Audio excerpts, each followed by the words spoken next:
And I fired up one called A Change in the Weather by Andrew Plotkin, and it was very different. It was the same medium, but it clearly was an independent effort. It wasn't for commercial release. It hadn't been test driven by a marketing division or anything like that. I poked around with a couple of the other games, and I thought, so you can just sit down and program one of these yourself. That might be worth giving a try too. Because, I did have a little bit of history with text adventures, as I've described. And yeah, I mean, let's take this medium for a spin and see what you can do with it. So there were some. I downloaded a few other games. I got I think it was Curses and Jigsaw and Christminster, and it seemed as though, just based on that very narrow sampling, I sort of got the sense that the IF community was dominated by British professors who were trying to come up with some really high quality Infocom titles, and I wanted to poke around and see whether anything else could be done with the medium. I had a few different ideas that I wanted to try out. So now, Photopia. Well, I think that ultimately what it comes down to is just the fact that the medium of interactive fiction was on my mind. After encountering the Masterpieces CD, I had cranked out a game just to teach myself the language called, IO, or Interstate Zero. And shortly thereafter, IFMUD started off, the interactive fiction sort of chat area, so I got to know and start hanging out, at least in a virtual sense, and sometimes in person with a lot of the people who were involved with interactive fiction. And it's just a matter of, the medium of interactive fiction was on my mind, and so as I just in my day-to-day life encountered and was let me back up out of the sentence. In my day-to-day life, as I read books, watched movies, and so forth, naturally those would start to trigger ideas for various projects that I might like to take a go at, and I edit for brilliance. Yeah, let me think. What is a coherent way of putting this? Essentially, at the time, I had been spending a lot of time immersed in the interactive fiction community. After encountering the Masterpieces CD, I had tried programming my own game. I had started spending a lot of time on IFMUD, interacting with a lot of other interactive fiction enthusiasts, people who were much more, into the medium back in the old days than I had ever been. The third IF competition had recently happened. That one had a lot of games. That was the first one that I had participated in. So, I was always thinking about IF projects and things that I could do. I was actually working on one at the time. I was working on Varicella. I had been working on that for about a couple of months when I, just to, check it out, went to the movie theater and saw The Sweet Hereafter because, it seemed intriguing. I'd read some good reviews, didn't really know what to expect. And when I walked out of The Sweet Hereafter, I thought, I don't really feel like continuing right now to work on Varicella with its, nasty people doing nasty things to each other, and lots of problem solving in order to figure out how to do the maximum amount of nasty stuff to the other nasty people and so forth. I would like to work on something that, ideally would come out being, literary and beautiful and lyrical and poetic and all that other good stuff. And if I had not just, spent the last year or so just sort of soaking in the IF community, I don't know whether it would have occurred to me to try making an IF project out of this. I might well have tried some other medium. I might have thought, well, can I write a book that does this? Can I come up with, maybe a song or something? Perhaps interpretive dance. But, because IF was on my mind, I naturally went there. Now, it's not as though I thought of a story and then said, okay, how can I adapt this for interactive fiction? I mean, interactive fiction was sort of my target medium before the elements of the story had even begun to coalesce. So, a lot of people ask, well, why did you even bother to make this into IF? You should have just written it as a short story because it's so linear and not really interactive and so forth. And, I mean, I don't know. I don't think that a lot of people do what I just described a minute ago and say, all right, I've got this idea for a story. Now, what would be the ideal medium for it? Should it be a graphical computer game? Should it be a play in which all of the dialogue is recited in iambic pentameter? Or should it be a piece of classical music? The target medium and the story are sort of, born together. So it's not really as though I was adapting something that had any prior existence. The story coalesced around the medium from the get-go.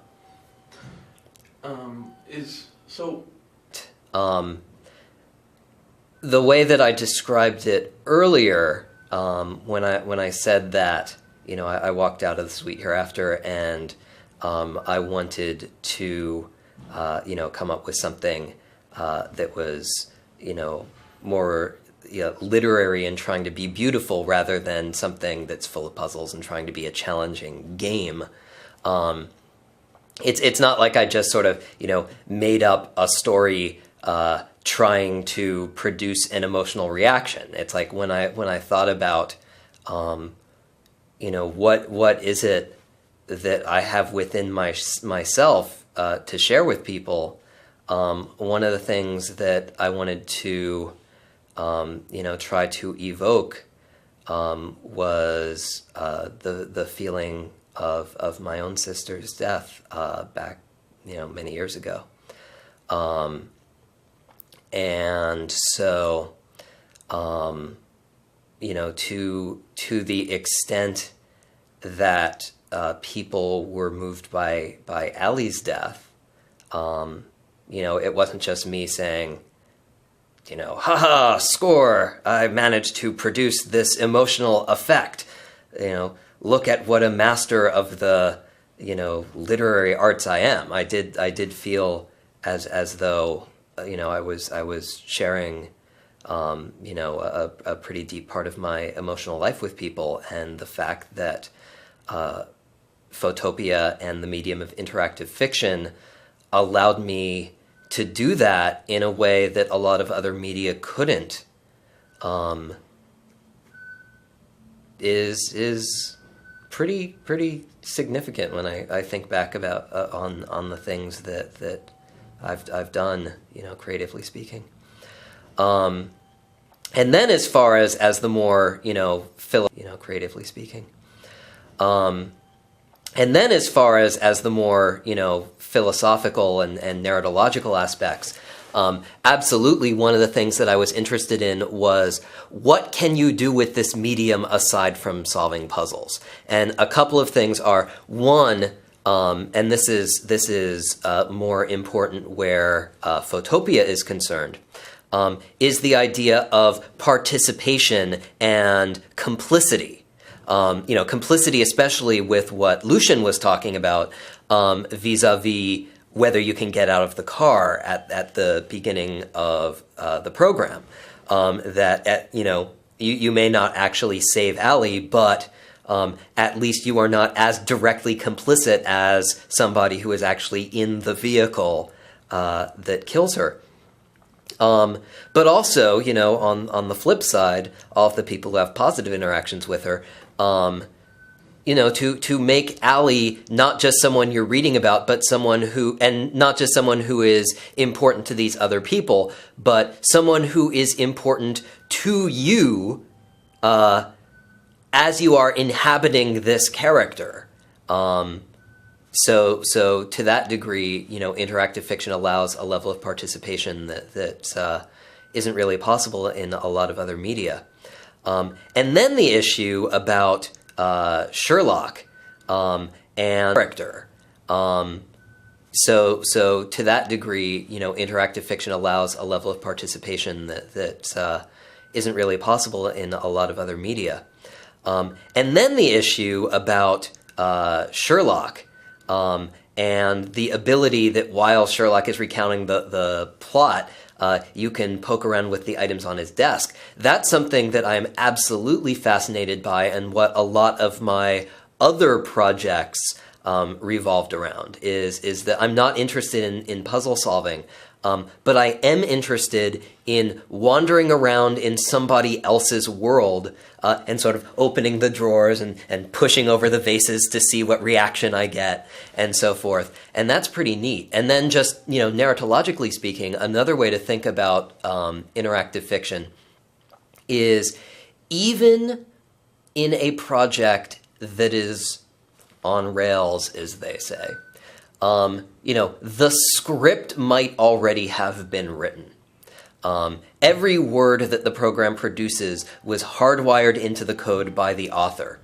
But you as the player get to be the director. You get to say, what in this script am I going to be paying attention to? Am I going to be looking at the person who's speaking, or am I going to be looking at the items on the desk? What way do I want to traverse the house? What am I interested in seeing at this point? And yes, maybe the world that I have to wander around is hardwired. I can't create new areas or anything like that the author didn't put there.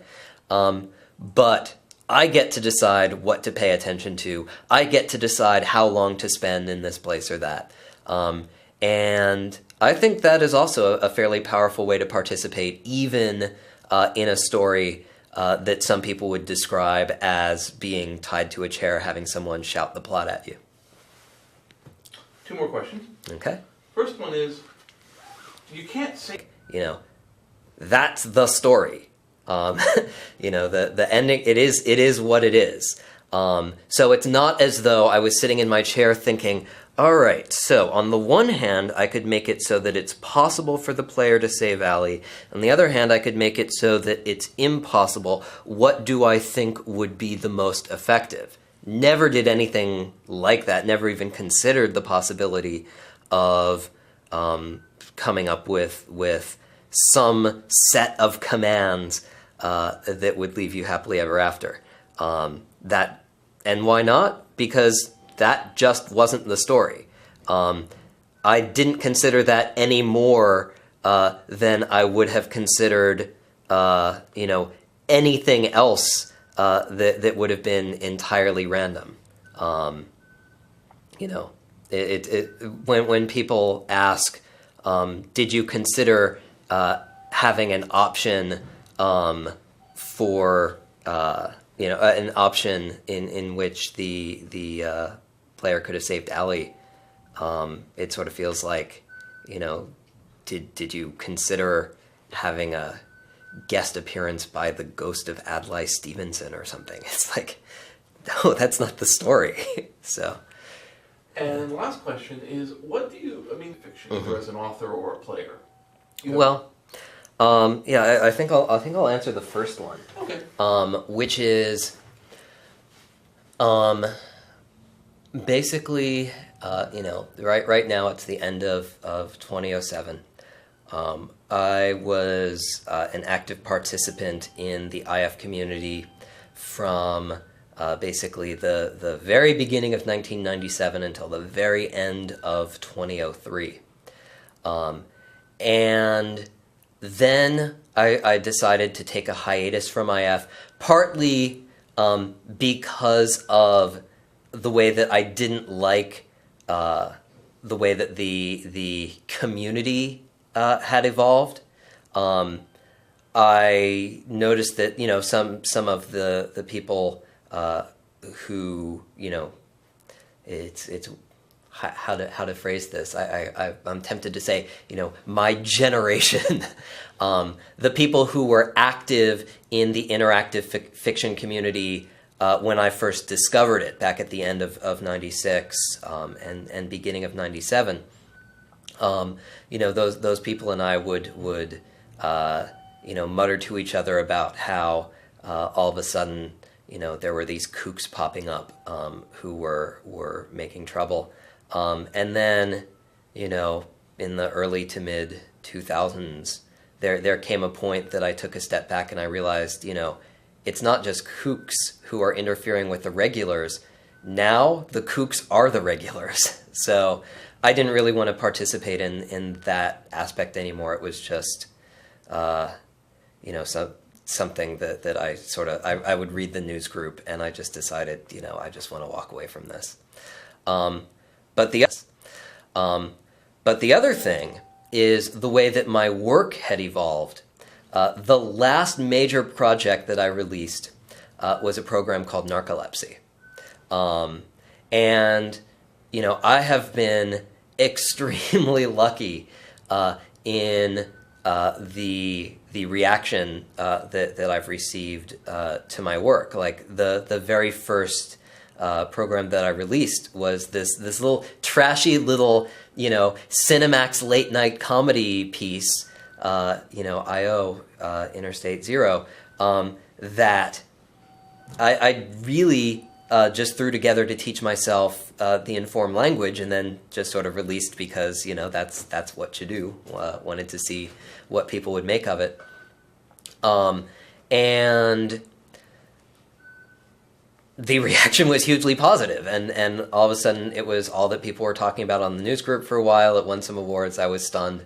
The following year, I released Photopia. I figured that would probably be something that would be like, a cult favorite for a handful of people who were sort of puzzle-averse, that most people would find it to be sort of an interesting failure, and that a lot of people would just actively despise it because it's so different and sort of antithetical to what a lot of IF revolves around. And instead, Photopia was hugely successful, and Varicella was another one that people seem to like quite a bit. Of all of the works that I've come up with, though, Narcolepsy is my favorite, and that's the one that everybody is either sort of either hates or sort of left them cold. That to me, and it's not as though I walked away saying, oh, if that's the way that you're going to treat it, then I want nothing to do with you. Nothing like that at all. But instead, narcolepsy is the direction that I am interested in exploring in IF. The idea of coming up with these huge worlds where there's so much that you can see and do. And the plot can go off in all sorts of wild directions, some of which are mutually exclusive. I have so many IF projects lined up that are along these lines. I can't wait to get to them. The problem is working alone on narcolepsy, which was fairly straightforward, took 14 months. And that's working reasonably long hours on it as well, and not with too many breaks. It is so time intensive to put together a piece of interactive fiction that goes beyond the short story length, that essentially I am just waiting until I have a year to spare. As soon as I have a year to spare, I'm going to be back with some kind of like really major project. But I don't know when that will be. I don't even know if that will ever come to pass. I certainly hope so, because my back burner is really piling up with all sorts of things that I would love to get to. But the thing is that, Photopia took 6 weeks, because, again, it is short story sized, and the types of interaction that it allows are fairly, tightly restrained. You can interact within certain limits, but that's really all you get, and that was fairly easy to code. But each subsequent project has taken more and more time, and yeah, if I had but time enough, I'd make some worlds. So. Okay. Interesting. And then, at some point down the line, I saw a box of Deadline in the store, or, encountered it in some other context and discovered that it was all text. And at this point, I was thinking, oh, text, yeah, I don't like those. No Deadline for me, thank you. So those would be like 1 and 1A as far as my earliest encounters with text adventures are concerned. So to jump light years. What to say about Trinity? It looked so interesting with the sundial and the mushroom cloud, and it just looked really cool. I read the description on the back. It sounded like it was right up my alley. This would have been 86, end of 86, beginning of 87, something like that. That I picked this up, and I tried it, and for a year I did not get out of the prologue. I just wandered around the Kensington Gardens having absolutely no idea how to solve this. I've never been at all skilled with or interested in puzzle solving, so all of the different moving parts that you have to carefully arrange just to get into to get to the title screen, was just way out of my grasp. Eventually, after about a year of this, I got hold of a hint book, and I just worked through the entire game with the hint book. Just every time there was something for me to do, I would develop the clues to see what the next thing I was supposed to do was. So that was basic. After playing Trinity, I also explored some of the other things that were on or in that package, like Border Zone, and especially the one that really caught my attention was A Mind Forever Voyaging, because that was something that actually was right up my alley, because you could wander around this seemingly vast city and just explore and see how things changed over time. And certainly to me, that was a heck of a lot more interesting than fixing spaceships and so forth. About